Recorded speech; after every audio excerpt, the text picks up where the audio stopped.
Bonjour mes frères et sœurs en Christ. C'est vraiment une joie et une bénédiction pour moi de me retrouver devant vous, aussi bien en live que dans l'enregistrement. Vous savez tous que je suis passé par une très très grosse épreuve, c'est-à-dire la maladie. Et physiquement comme spirituellement, j'ai été ébranlé. J'ai été ébranlé, plus qu'ébranlé. Je me suis posé beaucoup de questions. Je me suis demandé pourquoi est-ce que ce Dieu que je sers avec force a permis que la maladie m'arrive. Et j'ai murmuré. Et c'est face à ces murmures que vraiment j'ai choisi le passage sur lequel on va travailler aujourd'hui. Ce passage, c'est Éphésiens 5, le verset 20. Éphésiens 5, le verset 20. Et ce passage va nous parler vraiment de l'action de grâce. On va le lire d'abord. Éphésiens 5, verset 20.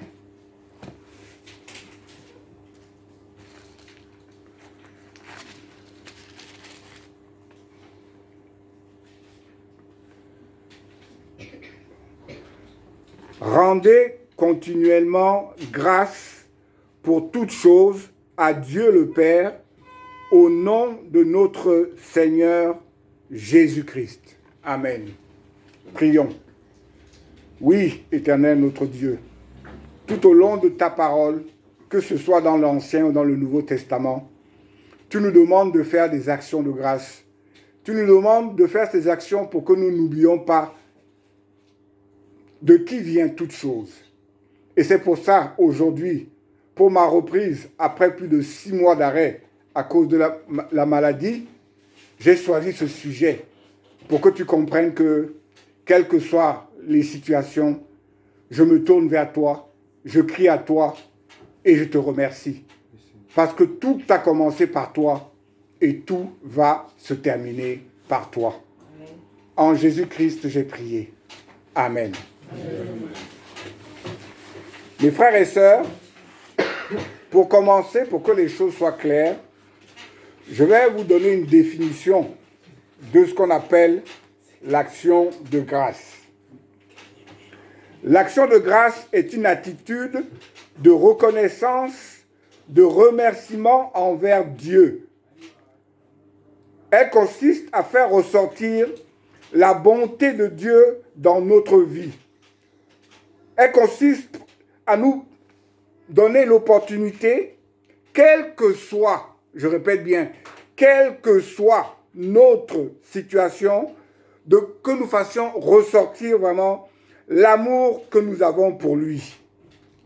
Et ce qui est important avec l'action de grâce, c'est qu'avant, elle était toujours accompagnée d'une offrande. Et c'est ce que nous allons faire aujourd'hui, dans la mesure où, après la nourriture spirituelle, pour remercier notre Dieu, on va s'asseoir et puis on va grignoter quelque chose, comme les gens faisaient à l'époque de Paul, comme les gens faisaient à l'époque de Moïse. Quand on parle d'action de grâce, dès le départ, il y a 3 attitudes qui vont ressortir. Pour la première attitude, lisons Luc 12, versets 16 à 20.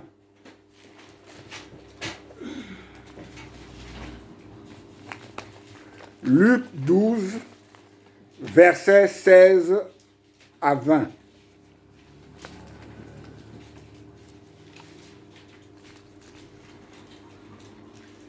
Et il leur dit cette parabole. Les terres d'un homme riche avaient beaucoup rapporté. Et il raisonnait en lui-même, disant, « Que ferai-je, car je n'ai pas de place pour serrer ma récolte. Voici, dit-il, ce que je ferai.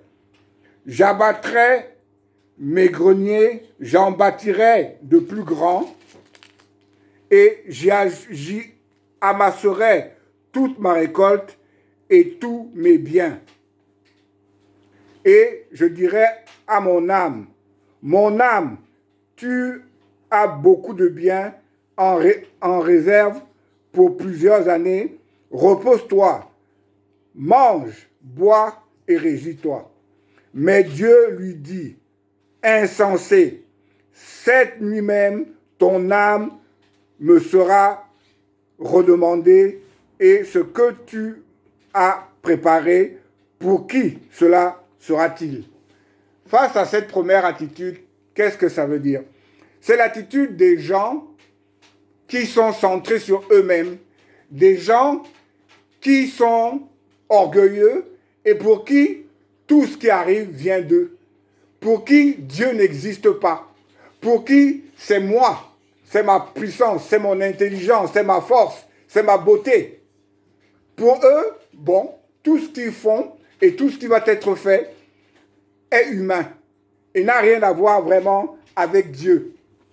Et c'est souvent l'attitude qu'on va retrouver la plus à travers le monde.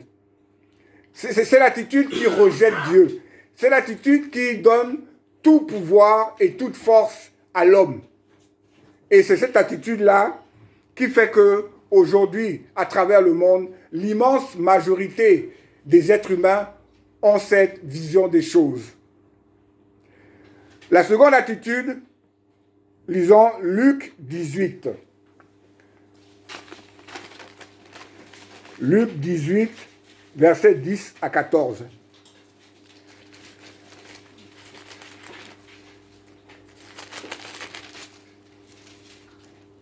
Luc 18, versets 10 à 14. Excusez-moi, je n'ai pas encore repris les réflexes. Deux hommes montèrent au temple pour prier. L'un était pharisien et l'autre publicain. Le pharisien, debout, priait ainsi en lui-même. « Ô Dieu, je te rends grâce de ce que je ne suis pas comme le reste des hommes, qui sont ravisseurs, injustes, adultères ou même comme ce publicain. Je jeûne 2 fois la semaine, je donne la dîme de tous mes revenus. » Le publicain se tenait à distance, n'osait même pas lever les yeux au ciel, mais il se frappa la poitrine en disant, « Ô Dieu, sois apaisé envers moi qui suis un pécheur. Je vous le dis, celui-ci descendit dans sa maison justifié plutôt que l'autre, car quiconque s'élève sera abaissé et celui qui s'abaisse sera élevé. » Là, on se retrouve dans une situation où on a un pharisien, dont un prêtre, qui se retrouve au temple pour prier son Dieu.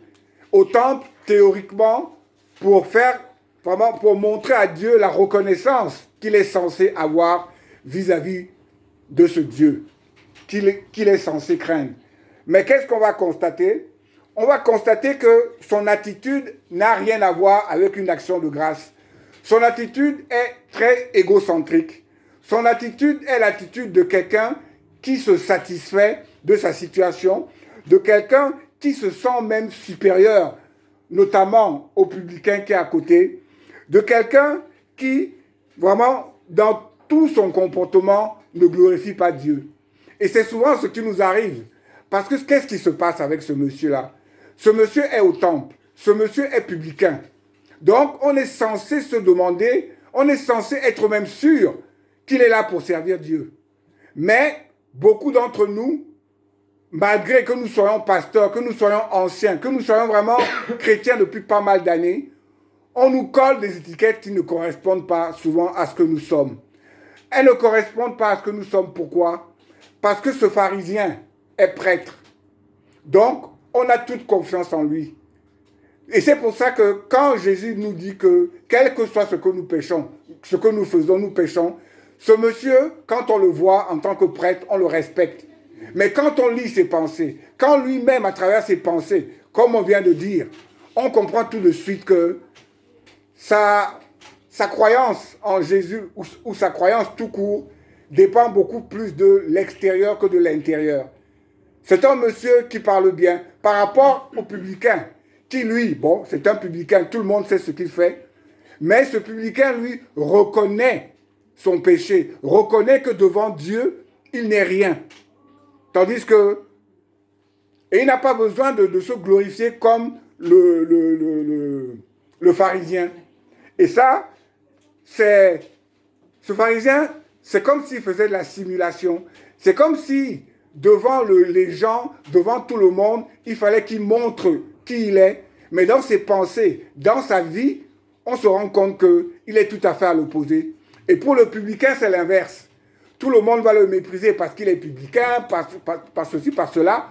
Mais quand il arrive au temple, devant son Dieu, il sait très bien qu'il n'est pas bon, c'est pas une bonne personne dans la vie. Et jour après jour, il se repent. Il pleure. Et par la grâce de Dieu, Dieu va l'aider à changer. Dieu va l'aider à être transformé. Dieu va l'aider à voir les choses avec les yeux de Dieu lui-même. Et c'est vraiment une attitude qui est nettement meilleure que celle du pharisien qui est censé être un prêtre. La troisième attitude, c'est dans Luc 17, 11 à 19. Luc 17, 11 à 19. Jésus, se rendant à Jérusalem, passait entre la Samarie et la Galilée.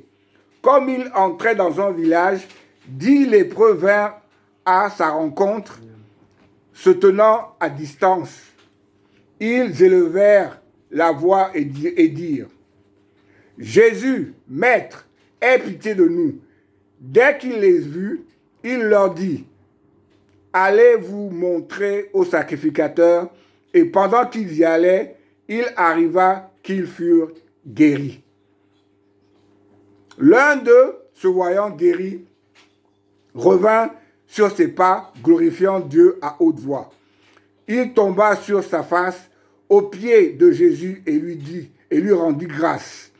C'était un Samaritain. Jésus, prenant la parole, dit: Les 10 n'ont-ils pas été guéris, et les 9 autres, où sont-ils? Ne s'est-il trouvé que cet étranger pour revenir et donner gloire à Dieu?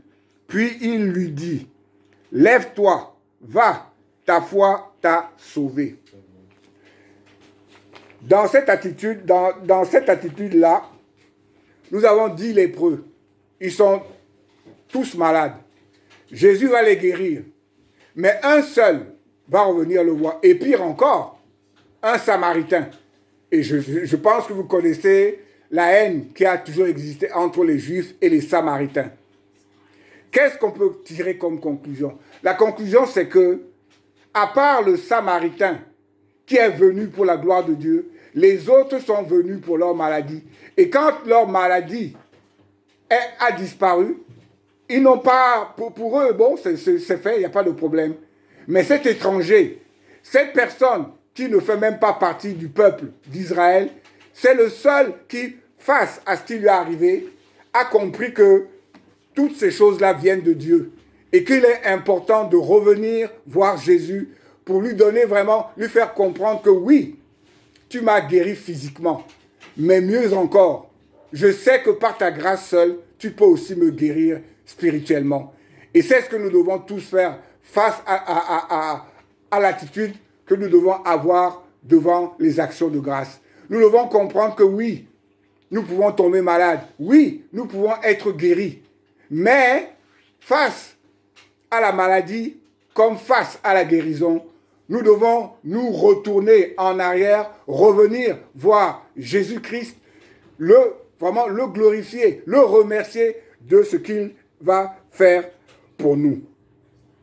Mes frères et sœurs, maintenant, face à ces 3 types d'attitudes, nous avons aussi 3 niveaux de reconnaissance envers Dieu. Le premier niveau, c'est celui de la reconnaissance pour les bénédictions reçues. Qu'est-ce que ça veut dire? Ça veut dire que j'ai trouvé un travail, je remercie Dieu. Ça veut dire que j'ai trouvé une femme ou un mari, je remercie mon Dieu. Ça veut dire que ma femme vient d'accoucher, tout s'est bien passé, je remercie Dieu. Et c'est une très bonne attitude. C'est une très bonne attitude dans la mesure où, face aux bénédictions que notre Dieu nous envoie, il est bon de le remercier. Il est bon, face à toutes ces choses-là, pour qu'il puisse continuer, pour qu'il puisse vraiment nous donner l'opportunité d'aller de l'avant. Il est vraiment bon de le remercier. Parce que le Dieu que nous servons, c'est un Dieu de puissance, c'est un Dieu de gloire. Et il aime aussi que nous rendions compte qu'il est là, qu'il est présent et qu'il nous aime. Mais la deuxième attitude, elle, c'est l'attitude que je dirais du deuxième niveau de reconnaissance.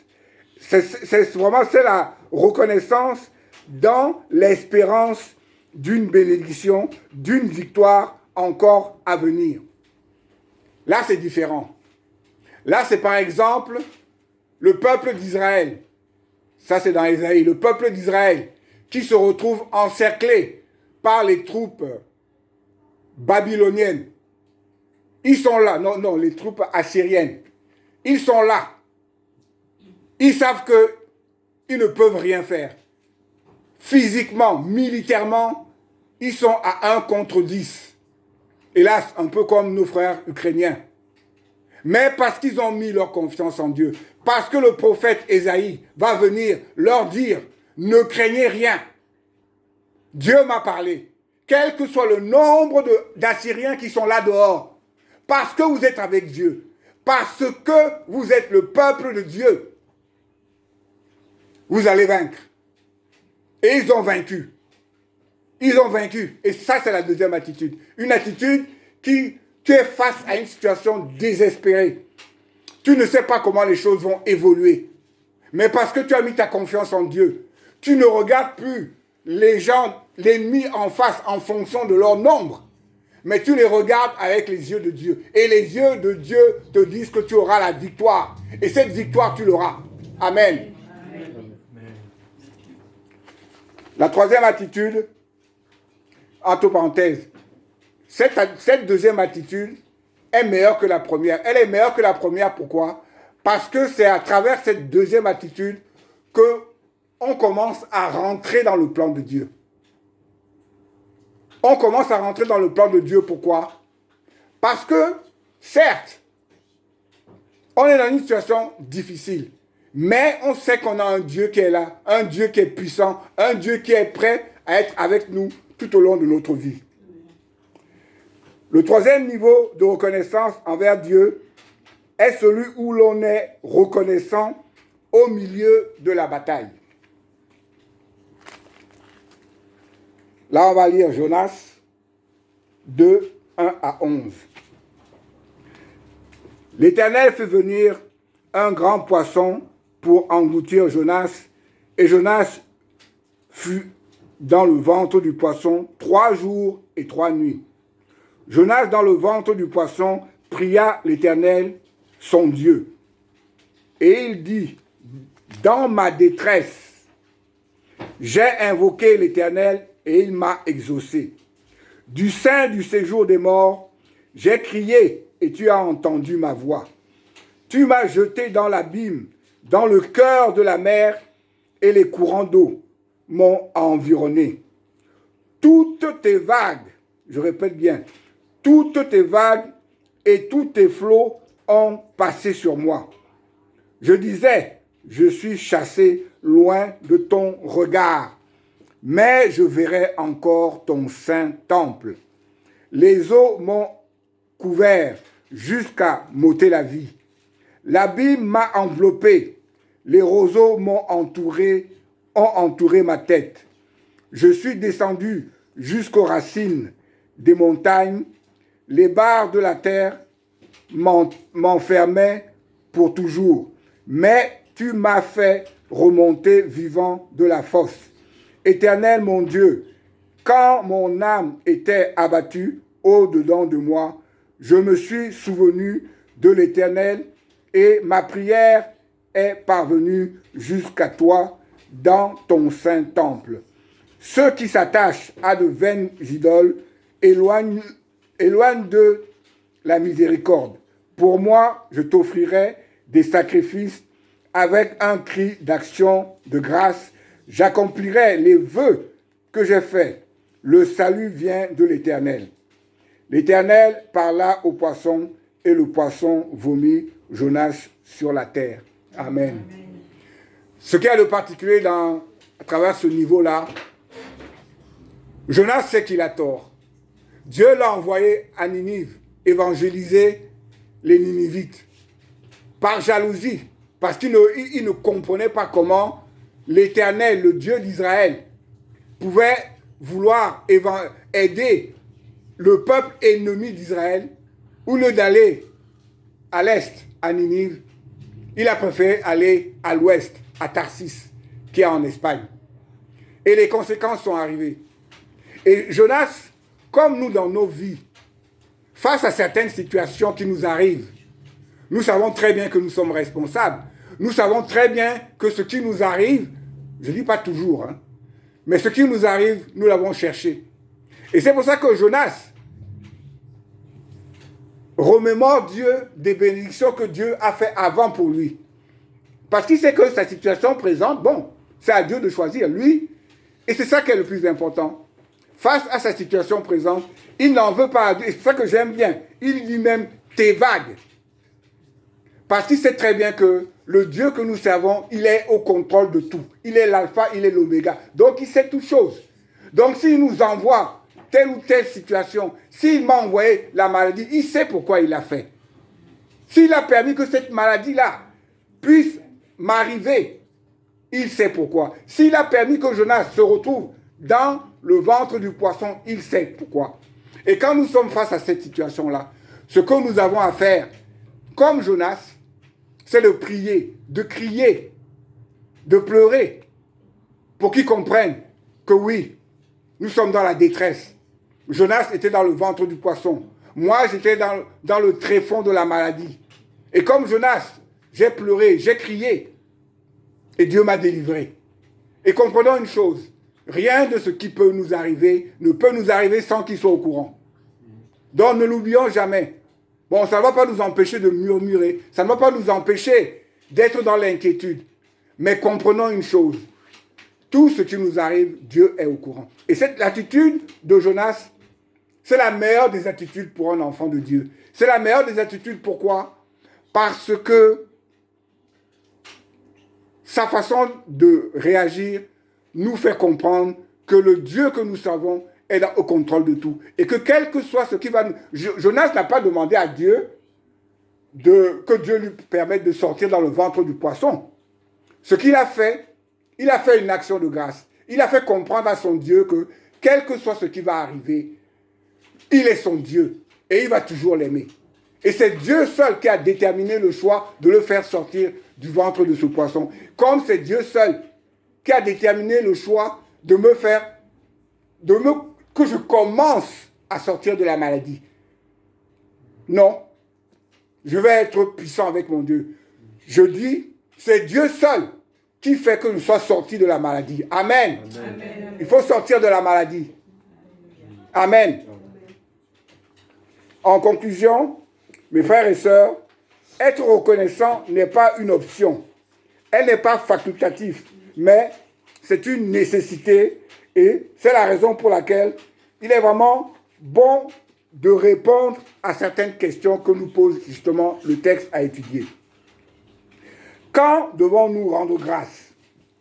Quand on lit le passage nous dit continuellement. Qu'est-ce que ça veut dire continuellement? Ça veut dire que en toute chose, en toute opportunité, nous devons rendre grâce à Dieu. Et vous allez remarquer une chose. Quand l'apôtre Paul écrivait ses lettres, il commençait toujours par rendre grâce. Et par moments, la situation n'était pas simple. Quand il est parti, il a écrit Galates, c'était des problèmes qu'il y avait dans cette église. Il était là pour régler certains problèmes. Mais il a toujours commencé par rendre grâce. Mais par contre, dans Galates, son action de grâce, elle est très courte. Parce que dès qu'il a fait son action de grâce, il a commencé à les attaquer. Alors disant, mais comment? J'ai appris que dans ce que je vous ai dit, d'autres sont venus vous raconter autre chose. Donc, Rendre grâce, c'est continuellement. Et par contre, dans d'autres lettres, comme Éphésiens, une église qui marchait correctement dans ses pas, son action de grâce est encore plus longue. Elle rentre dans les détails. Elle est extraordinaire. Et c'est ça qu'on appelle continuellement. On n'a pas à rendre grâce en fonction de nos états, en fonction de notre situation, mais on doit rendre grâce continuellement. Amen. Maintenant, à qui devons-nous rendre grâce? Excusez-moi.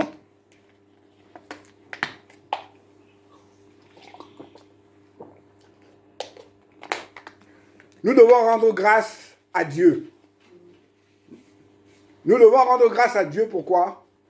Parce que si nous sommes les enfants de Dieu, si nous savons que c'est lui qui est au contrôle de tout, que c'est lui qui tient notre vie, que c'est grâce à lui que jour après jour, nous avons cette opportunité d'aller de l'avant, c'est à lui qu'il faut rendre grâce à Dieu. Parce qu'il a l'opportunité de nous faire partir quand il le veut. Mais si aujourd'hui encore, il nous donne vraiment l'opportunité d'avoir un mari, d'avoir une femme, d'avoir des enfants, d'avoir un travail, nous devons lui rendre grâce. Parce qu'en tant que pécheurs invétérés, théoriquement, nous n'avons droit à rien. Mais, par amour pour nous, il nous donne ce qu'il a à nous donner. Rendons-lui donc grâce.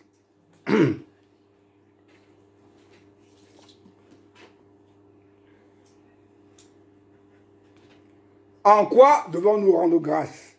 Le passage nous dit pour toutes choses. Pour toutes choses. Qu'est-ce que ça veut dire? C'est pour toutes choses. Quand ça va bien, je rends grâce à Dieu. Quand ça va un peu moins bien, je rends grâce à Dieu. C'est pas grave. Dieu ne nous demande pas d'être tout le temps constant. Nous sommes des êtres humains, nous avons des émotions. Et on est d'accord que quand ça va bien dans notre vie, on aime le glorifier. Quand ça va un peu moins bien, c'est comme ça que ça donne. Mais le plus important, c'est que même quand ça ne va pas, de ne pas oublier de rendre grâce à Dieu. De ne pas oublier de rendre grâce à Dieu, parce que vraiment, c'est lui qui nous donne toutes choses. Et c'est lui qui nous permet vraiment d'aller de l'avant, de pouvoir vraiment être où nous en sommes aujourd'hui. Maintenant, comment devons-nous rendre grâce? Nous devons rendre grâce au nom du Seigneur Jésus-Christ. Mes frères et sœurs, n'oublions jamais une chose. Si aujourd'hui nous sommes en contact avec Dieu, c'est parce que Jésus-Christ est mort sur la croix, que Jésus-Christ s'est sacrifié pour que nous, pécheurs, puissions avoir accès au Père à travers lui qui était parfait. Et quand je dis qu'il était parfait, ça veut dire qu'il n'a jamais péché. Ça veut dire qu'il est le sacrifice parfait qui nous permet aujourd'hui d'avoir la connexion, d'avoir l'opportunité de pouvoir vraiment parler haut et fort. Et ça, nous ne devons jamais l'oublier. Et nous devons jour après jour nous rappeler de ce que Dieu a été amené à faire pour que nous aussi, de nouveau, en tant qu'hommes, nous puissions avoir accès à Dieu. Christ a été ridiculisé, il a été méprisé, il a été rejeté, on lui a craché dessus jusqu'à ce qu'il meure sur la croix. Mais, malgré toutes ces choses, ça ne l'a pas empêché de rendre grâce, ça ne l'a pas empêché de dire à son Père de nous pardonner, parce qu'il nous connaît. Et nous aussi, parce que nous sommes ses disciples, parce que nous sommes amenés à suivre ses pas. Nous aussi, nous devons l'imiter. Ce n'est pas facile tous les jours. Lui, il était sans péché. Nous, nous avons des péchés. Nous avons des situations vis-à-vis d'autres personnes qui nous pèsent. Mais mes frères et sœurs, quand je parle de rendre grâce, ce que j'ai vécu depuis 7 mois, je vous assure que, comme je disais souvent, ma femme est là. Je le souhaite même pas à mon pire ennemi. Mais je remercie mon Dieu. Je remercie mon Dieu. Tout à l'heure, Joseph, tu me disais que quand on passe par la maladie, beaucoup de choses changent. Et je suis d'accord avec toi, mon frère. Beaucoup de choses ont changé dans ma vie. Est-ce que je suis meilleur? Je ne peux pas dire. Mais une chose est certaine, j'ai été ébranlé. J'ai tellement été ébranlé que j'ai compris que la seule voie qui était importante pour moi, c'est par exemple de reprendre mes prêches. Parce que quelle que soit la maladie, quelle que soit toute chose, nous devons rechercher la gloire de Dieu. Et personnellement, la gloire de Dieu que j'ai essayé de rechercher, c'est à travers les messages que je faisais tous les dimanches. Et c'est pour ça, mes frères et sœurs, qui sont ici présents à l'église, comme ceux qui vont recevoir ce message, priez pour moi, pour que Dieu me donne la force, pour que je reprenne mes messages chaque semaine, quelles que soient les tempêtes, quelle que soit la maladie, quelle que soit ma situation, pour que vraiment je puisse contribuer à la gloire de notre Dieu. Amen. Amen. Prions. Oui, Éternel, notre Dieu, donne-moi la force. Et donne la force à tous mes frères et sœurs qui sont présents ou qui vont écouter ce message. Pour qu'ils remettent vraiment leur vie entre tes mains. Pour qu'ils comprennent que c'est toi et toi seul qui compte dans notre vie. Et donne-nous la force régulièrement de te rendre grâce, même si les choses ne vont pas comme nous aimerions qu'elles aillent. Parce que tu es au contrôle de tout. Tu nous tiens entre tes mains et tu ne nous abandonneras jamais. En Jésus-Christ et en Jésus-Christ seul, j'ai prié. Amen. Amen. Amen.